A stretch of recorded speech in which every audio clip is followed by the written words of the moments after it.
صراحة بجد أنا كمان ما كنتش بعرف أعبر عن مشاعري، وخدت وقت عشان أتعلم أقول أنا حاسس بإيه. كنت بسأل نفسي أنا حاسس بإيه؟ ليه دايما مركز في مشاعر الآخرين وفي أفكارهم؟ عشان تقدر توصل للشعور محتاج تكون يقظ في هنا ودلوقتي ومرتاح وقاعد بتسأل نفسك هو اللي عندي ده اسمه ايه؟ اوقات كتير جوه الجلسة بنضطر نشرح للعملاء بتوعنا كل انواع المشاعر، وبنديهم افلام او بنديهم كتب او بنديهم معلومات ازاي يفهموا المشاعر، زي فيلم انسايد اوت. روح اتعلم عن المشاعر، افهم شعور الخوف شكله ايه ولونه ايه وبيقول لك ايه، شعور الحزن معناه ايه، شعور الحب، شعور السعادة، شعور الفرح، شعور الأمان. إيه المشاعر دي؟ موجودة عندي ليه؟ بتعمل فيا إيه؟ مفيش، أنا كويس، مفيش حاجة مضايقاني، أنا مش زعلان، أنا كويس أهو، أنا تمام أهو.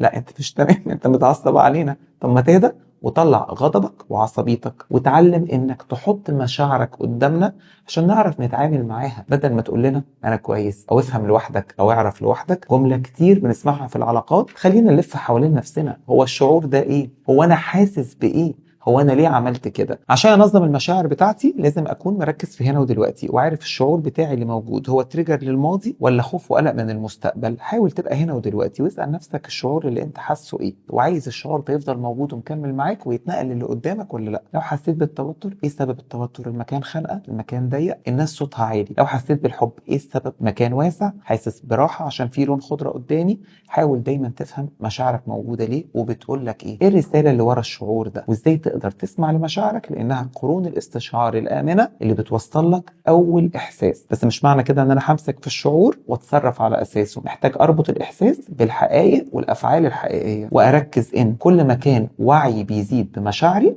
كل ما كنت مش تحت سيطرة الرغبات الملحة والسلوكيات المعطلة. فضربت وخلاص، فخبطت العربية وخلاص ونزلت وعملت له بلوك، لا، فرملت وعرفت اوقف في الوقت المناسب، احمي نفسي واحمي اللي قدامي من مشاعري المدمرة. ولو المشاعر حلوة وإيجابية عيش فيها، مش وقت قليل بس. اعرف إزاي تقدر ترجع نفسك لمشاعر وذكريات حلوة وتحطها قدامك وتخلق مشاعر كويسة لنفسك وللناس اللي حواليك.